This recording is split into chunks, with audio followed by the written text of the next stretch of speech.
तो हुकूमत की तरफ से लॉकडाउन में नरमी के ऐलान के बाद गुज़िश्ता 24 घंटों के दौरान कोरोना वायरस के 2200 नए केसेस सामने आए हैं, जिसके बाद कोरोना वायरस से मुतासरीन की जो मजमूई तादाद है वो 35,000 से बढ़ गई है और इस वायरस से 753 अफराद जाँ भाग हुए हैं, जबकि 8,812 अफराद इस वायरस से सेहतयाब भी हुए हैं। पाकिस्तान में तकरीबन 3,18,000 के करीब कोरोना टेस्ट किए गए हैं। अब पाकिस्तान में इस वक्त कोरोना से सूरत हाल क्या है? क्या हुकूमत का लॉकडाउन नरम करने का फैसला दुरुस्त है? क्या पाकिस्तान में कोरोना का पीक आ चुका है या अभी आना बाकी है? और कोरोना की ये वबा कब तक हमारे साथ रहेगी? इस पर हम बात करेंगे। हमारे साथ मौजूद है Pakistan kidney and liver institute and research centre से डॉक्टर सईद अख्तर साहब। अस्सलाम वालेकुम डॉक्टर सईद साहब। जी वालेकुम सलाम, क्या हाल है आपके? बिल्कुल ठीक, अल्हम्दुलिल्लाह। डॉक्टर साहब, सबसे पहले तो ये बताइए कि ये जो हमने पिछले 24 घंटों के दौरान 2200 से ज़ायद केसेस देखे हैं, ये हमारा नंबर जो है वो रोज़ाना की बुनियाद पर बढ़ता जा रहा है। अब इसकी वजह क्या है? क्या ये ग्लोबली ये फिनोमिना ऐसा ही है या फिर जो लॉकडाउन में हमने नरमी की है उसकी वजह से ये केसेस ज़्यादा होते जा रहे हैं या फिर टेस्टिंग बढ़ने की वजह से ये हो रहा है? नहीं, देखिए ये जो है ये तो अपना नेचुरल कर्व को फॉलो कर रहा है और इसका भी लॉकडाउन में नरमी से कोई ताल्लुक नहीं है। लॉकडाउन से नरमी में जो बढ़ने के केसेस हैं वो आज से 7 से 10 दिन के बाद आप एक और सडन पीक देखेंगे। देखिए इसमें हमारा जो शुरू दिन से ये मद्दे नज़र रहा है कि दुनिया में जिस तरह से इस वायरस को स्टडी किया गया है, हमारे पास अभी सारी इंफॉर्मेशन है नहीं, इसके बायोलॉजिकल बिहेवियर को हम जानते नहीं, लेकिन जो थोड़ा बहुत हमें पता है उसमें एक बात बड़ी क्लियर है कि जिन कौमों ने इस पर काबू पाया वो बड़ा स्ट्रिक्ट फॉर्म ऑफ लॉकडाउन करके इसको कंट्रोल करने की कोशिश की। उसमें दूसरी आस्पेक्ट ये भी थी कि जो कौमें महज़िब कौमें हैं, डिसिप्लिन कौमें हैं, उन्होंने खुद ने अपने आप को सेल्फ आइसोलेट किया। तो आइडिया ये है कि इसका चूँकि और कोई इलाज नहीं है तो वाहिद इसका वे आउट स्ट्रिक्ट आइसोलेशन है, जो कि लॉकडाउन से ही मुमकिन है। अब गवर्नमेंट ने मेरी नज़र में ये कोई अच्छा स्टेप नहीं है कि जब ग्राफ अपने पीक की तरफ जा रहा है तो उस वक्त लॉकडाउन खोल दिया जाए, बिकॉज आमतौर पर जब लॉकडाउन खोलने का जो इंटरनेशनल रिकग्नाइज क्राइटेरिया जो WHO ने भी दिया है और जो दूसरे मुल्क भी फॉलो कर रहे हैं वो ये है कि जब ग्राफ अपनी पीक तक पहुंच जाता है फिर वो प्लेटू करता है, फिर वो आहिस्ता आहिस्ता नीचे आना शुरू करता है। जब वो तकरीबन अपना 2/3 ऑफ द रास्ता क्रॉस कर लेता है नीचे की तरफ डायरेक्शन में, तो that's the time when you start to ease things, और वो भी बड़े ग्रेजुएटेड फॉर्म में कि खुदा न खास्ता अगर कोई चीज़ हो तो आप उसको एकदम पुल बैक कर सकें। तो हमारा ये डॉक्टर साहब हम ये कह सकते हैं कि हम प्रीमेच्योरली लॉकडाउन की तरफ चले गए थे, जब केसेस बहुत ही ज्यादा कम थे, मैनेजेबल थे, तो हमने पूरे मुल्क को लॉकडाउन कर दिया था। प्रीमेच्योर था वो आपके ख्याल में? नहीं नहीं नहीं नहीं, मैं तो कह रहा हूँ वो बिल्कुल ठीक था, बल्कि मैं कह रहा हूँ वो स्ट्रिक्ट होना चाहिए था। अभी जो लॉकडाउन का खोलना है ये बहुत प्रीमेच्योर है, बिकॉज इसके खुलने की वजह से जो अभी आप केसेस देख रहे हैं ये वही नेचुरल कर्व को फॉलो कर रहे हैं, और जैसे दूसरी कौमों का ग्राफ ऊपर जाके फिर ऐसे ऐसे नीचे आता है, हमारा ग्राफ और वर्टिकल हो गया इसकी ये आजकल के ज़माने में। और ये जो इसके खोलने का जो इम्पैक्ट आएगा वो आएगा आज से 7 से 10 दिन के बाद, जिसमें आप देखेंगे कि अगर आज 2200 हो रहे हैं तो खोलने की वजह से जब बहुत ज़्यादा मिक्सिंग और मिंगलिंग होगी लोगों की, क्योंकि ये वायरस कॉन्टैक्ट के जरिए फैलता है, एक दूसरे से मिलने जुलने से फैलता है, तो उस वक्त फिर ये नंबर्स बहुत कैटास्ट्रॉफिकली हाई हो सकते हैं, जिसकी कि हम कॉन्स्टेंटली तमाम डॉक्टर कम्युनिटी कॉन्स्टेंटली इसकी मुखालफत करती रहेगी। सही। अच्छा, अब इसमें भी फिर वही कैच 22 वाली सिचुएशन आ जाती है ना कि अगर हम लॉकडाउन रखें तो लोग भूख से मर रहे हैं, ना रखें लॉकडाउन तो फिर ये हाल हो जाती है। और फिर लोगों के अपने अंदर शायद अवेयरनेस है नहीं कि उन्होंने अपने आप को किस तरह कंट्रोल करना है। अब ईद के कपड़े लेना जो है वो लोगों के लिए इतना ज़रूरी मसला हो गया है कि लगता है कि वो उसके बगैर मर जाएंगे शायद अगर ईद के नए कपड़े उन्होंने ना बनाए। तो अब ऐसी ट्रिकी सिचुएशन में क्या बेहतर पॉसिबल ऑप्शन क्या है हमारे पास? देखिए ये इसका जवाब बड़ा मुश्किल है और गवर्नमेंट के लिए भी बड़ा मुश्किल है डिसीजन मेकिंग करना, लेकिन मैं बड़ा कैटेगोरिकली एक बात तो कहना चाहता हूँ कि ये ईद कोई हमारी आखिरी ईद नहीं है, ये ईदें आएंगी। गॉड से अपने लव्ड वन की सेफ्टी को ईद की शॉपिंग की वजह से कंप्रोमाइज ना करें।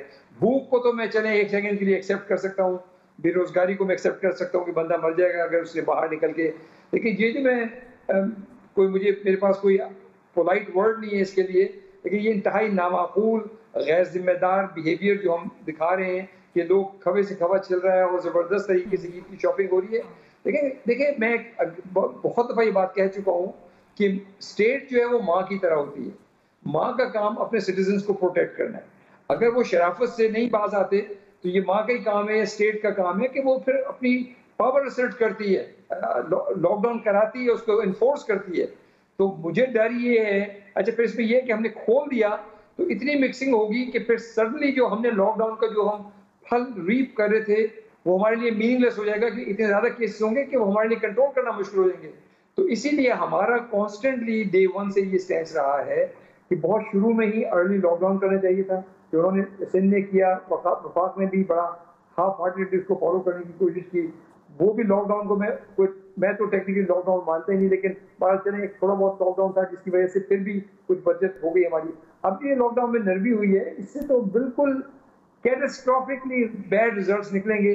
अब जब आपका आर्गुमेंट ये है अगर हम प्रैक्टिकल एक रियलिटी की तरफ आ जाएं कि अब जब लॉकडाउन बहुत ईज हो गया है और लोगों में बहुत हद तक मतलब मिक्सिंग हो गई है, तो अब इसके बाद जो केसेस सामने आएंगे, आपके ख्याल में जो हमारे पास पाकिस्तान के सरकारी अस्पतालों में और प्राइवेट हॉस्पिटल्स में जो वेंटिलेटर्स की तादाद है वो इनको केटर कर पाएगी, जो भी अब केसेस अब सामने आएंगे लॉकडाउन होने के बाद?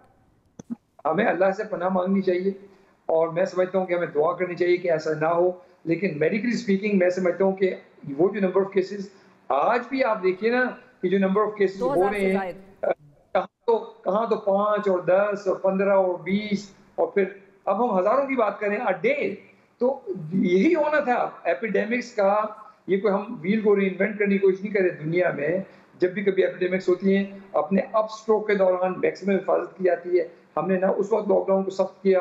अगर देखें शुरू में भी लॉकडाउन बहुत सख्त होता है ना, तो ये डिजीज स्प्रेड ही नहीं हो पाती। वहीं पे अपने अपने कंटेन में 14 दिन में उसका साइकिल होता है, 14 दिन में वो मर जाती, डिजीज बढ़ जाती है और जो बीमार होने थे वो बीमार होकर अस्पताल आ जाते। तो लेकिन वो अपॉर्चुनिटी हमने गंवा दी बहुत लूज लॉकडाउन करके, तापमान पे ना कंट्रोल करके। लेकिन बहरहाल वो माजी की बात है।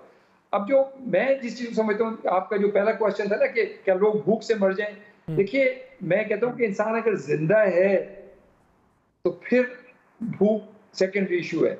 जब ये 1929 में अमेरिका में ग्रेट डिप्रेशन आया तो लोग कई दिन खाना नहीं खाते थे, बट दे सर्वाइव्ड। इंसान में अल्लाह ने इतना रेजिलियंस रखा है।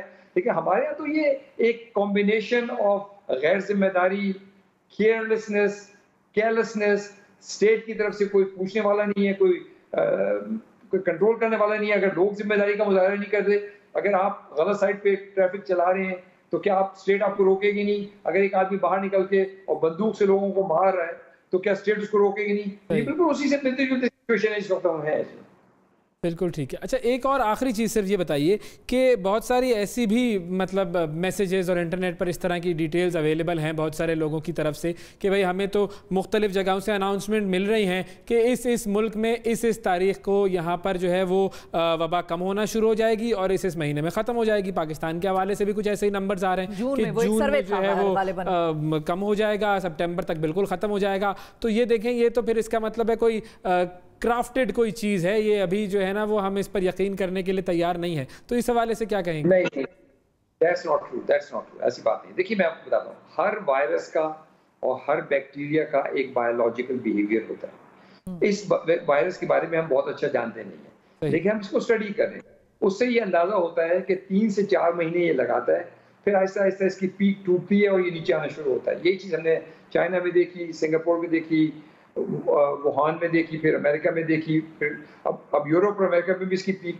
तो पाकिस्तान में मैं समझता हूँ कि दोबारा हो रही है, चाइना में दोबारा मैं उस तरफ आता हूँ, लेकिन मैं पहली वेव की बात कर रहा हूँ। तो ये वो इसका जो बायोलॉजिकल बिहेवियर में हमारा जो पाकिस्तान के साइंटिस्ट हैं और जो मेडिकल कम्युनिटी के लोग हैं, हमारा ख्याल ये था कि अगर आप इसको 4 से 6 हफ्ते लॉकडाउन को मजीद सख्त कर लेते, meaning by end of May be early June, तो हम इसकी कमर तोड़ देते और ये इसको नीचे आना शुरू हो जाता।